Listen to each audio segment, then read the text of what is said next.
আসসালামু আলাইকুম বন্ধুরা, চলে আসছি গ্রামের বাড়িতে। মাছ ধরার প্রস্তুতি চলতেছে। আমরা দুই ভাই আমাদের নিজস্ব পুকুরে মাছ ধরবো। এইটা আমাদের নিজস্ব পুকুর। এখন আমরা মাছ ধরা শুরু করে দিব। কিছুক্ষণের মধ্যেই আমরা জাল ফেলবো। ইতিমধ্যে জাল ফেলে দিয়েছি আমরা। বড় একটা মাছ হয়তো আশা করি পড়ে গেছে, আর আমরা মাছটা পেয়ে যাব। আপনারা আমাদের সাথে থাকুন এবং মাছ ধরা উপভোগ করুন। আমি জাল টানতেছি, জালের মধ্যে কি যেন নাড়াচাড়া করতেছে। মাছটা আছে কি না জানি না, দেখি জাল টেনে মাছটা আছে কি না। না, মাছটা চলে গেছে।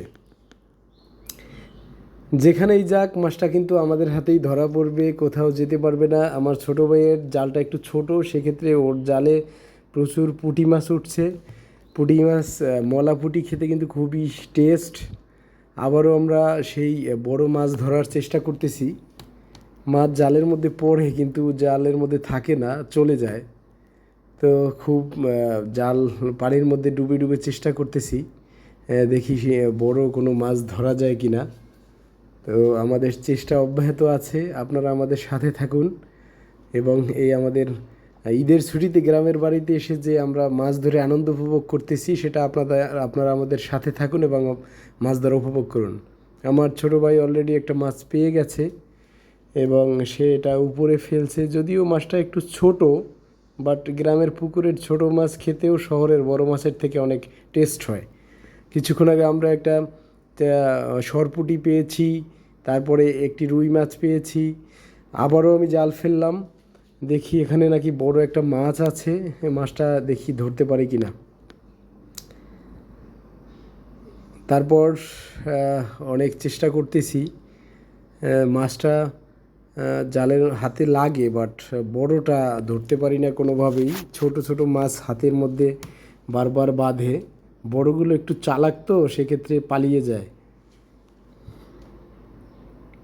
আমাদের চেষ্টা অব্যাহত আছে। আপনারা ইতিমধ্যেই আমি একটা পেয়ে গেছি এবং উপরের দিকে দিলাম। আরও একটা মাছ আমার হাতে ধরা পড়ে গেছে। এটার হচ্ছে নাইলন টিকা। মাছটা খেতে অনেক টেস্ট, মাছটা অনেক ডিম হয়েছে এবং আমি ধরে ফেললাম। আবারও আমরা একটি পুকুরের কর্নারে চলে আসলাম, দেখি কোনো বড় মাছ পাই কি না। আমাদের চেষ্টা কিন্তু খুবই চলতেছে, কোনোভাবেই চেষ্টা মিস হচ্ছে না, কিন্তু বড় কোনো মাছ আমরা আটকাতে পারতেছি না। পুকুরে একটু পানি বেশি হওয়াতে জালের ফাঁক দিয়ে মাছ চলে যায়। এবারে আমাদের গ্রামের ভাষায় যেটাকে ঘাট বলে, মানে থালা বাসন ধোয়া মোছা যে ঘাটে করা হয়, ওই ঘাটটাকে আমরা আটকালাম। এখানে প্রচুর ফলি মাছ আছে নাকি, দেখি আমরা কয়টা ফলি মাছ ধরতে পারি। অনেক চেষ্টা করেও কিন্তু বড় কোনো মাছ আটকাতে পারলাম না। অনেক বড় কাতল মাছ ছিল, তারপরে বড় রুই মাছ ছিল, আমরা এগুলো একটাও ধরতে পারিনি। হয়তো আমরা প্রফেশনাল মাছ ধরার লোক না, বিদায়ী আমরা মাছগুলো ধরতে পারতেছি না। বাট আমরা চেষ্টা করছি। এই মাছটা অনেক ছোট, এটা আমি রাখতে চেয়েছিলাম, কিন্তু আমার মা নিষেধ করার কারণে আমি মাছটা রাখিনি, মাছটা ছেড়ে দিয়েছি। এই রুই মাছটা অবশেষে আমরা ধরলাম।